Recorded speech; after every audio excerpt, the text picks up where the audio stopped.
ഗാസയിൽ ഇസ്രായേൽ ആക്രമണം അവസാനിപ്പിക്കുമോ?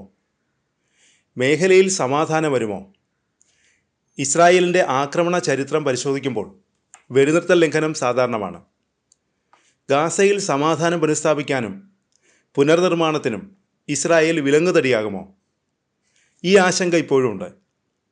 ആശങ്കയ്ക്ക് നിരവധി ഉദാഹരണങ്ങളുമുണ്ട്. ലെബനനിലേക്കൊന്ന് നോക്കൂ. ഈ ആശങ്കയ്ക്കുള്ള ഉത്തരം അവിടെ നിന്ന് കിട്ടും.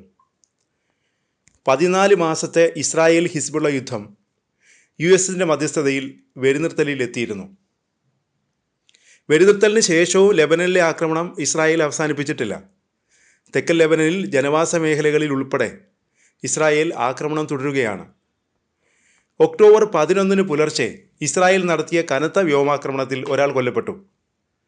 ആക്രമണത്തിൽ 7 പേർക്ക് പരിക്കേൽക്കുകയും ചെയ്തു. തെക്കൻ ലെബനൻ്റെ തലസ്ഥാനമായ ബെയ്റൂത്തിലേക്കുള്ള പ്രധാന ഹൈവേ ആക്രമണത്തിൽ തകർന്നു. ഇസ്രായേൽ ഹിസ്ബുള്ള യുദ്ധം ലെബനനിൽ 4000-ലധികം ആളുകളെ കൊന്നൊടുക്കി. ഇതിൽ നിരവധി പേർ സാധാരണക്കാരാണ്. ഏകദേശം $11 ബില്യൺ മൂല്യമുള്ള നാശനഷ്ടങ്ങളാണ് ലെബനനിൽ സംഭവിച്ചത്. ഹിസ്ബുള്ള ആക്രമണത്തിൽ ഇസ്രായേലിൽ 80 സൈനികർ ഉൾപ്പെടെ 127 പേർ കൊല്ലപ്പെട്ടു. വെടിനിർത്തലിന് ശേഷവും നടക്കുന്ന ഈ ആക്രമണങ്ങളെ UN മനുഷ്യാവകാശ മേധാവി അപലപിച്ചിരുന്നു. വെടിനിർത്തലിന് ശേഷം സെപ്റ്റംബർ അവസാനം വരെ ലെബനനിൽ കൊല്ലപ്പെട്ടത് 103 പേരാണെന്നും അദ്ദേഹം പറഞ്ഞു. വെടിനിർത്തൽ പ്രഖ്യാപിച്ചിട്ടും ആക്രമണങ്ങൾ തുടരുന്നത് അന്താരാഷ്ട്ര നിയമങ്ങളുടെ ലംഘനമാണെന്നും വിമർശനം ഉയരുന്നുണ്ട്. ഈ സാഹചര്യത്തിൽ ഗാസയിലും ഇസ്രായേൽ വെടിനിർത്തൽ ലംഘിക്കാനുള്ള സാധ്യത നിലനിൽക്കുന്നു. ട്രംപിൻ്റെ 20 ദിന പദ്ധതി ചർച്ച ചെയ്യാനുള്ള രാജ്യാന്തര ഉച്ചകോടിയിൽ ഇസ്രായേൽ പങ്കെടുക്കുന്നില്ല.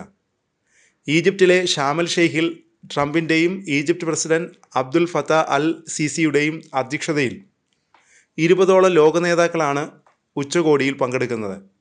ഉച്ചകോടിയിൽ ഇസ്രായേൽ പ്രതിനിധികൾ പങ്കെടുക്കില്ല. ഇക്കാര്യം പ്രധാനമന്ത്രി ബെഞ്ചമിൻ നെതന്യാഹുവിൻ്റെ വക്താവ് അറിയിക്കുകയും ചെയ്തു. നെതന്യാഹു ഉച്ചകോടിക്ക് എത്തുമോ എന്ന കാര്യത്തിൽ അവ്യക്തതയുണ്ടായിരുന്നു.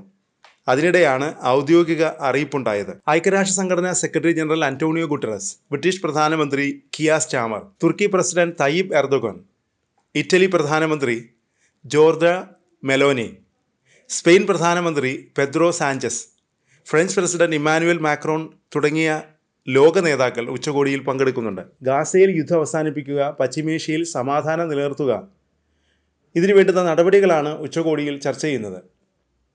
അതിനിടെ സൈനിക നടപടി അവസാനിക്കില്ലെന്ന മുന്നറിയിപ്പുമായി നെതന്യാഹു എത്തി.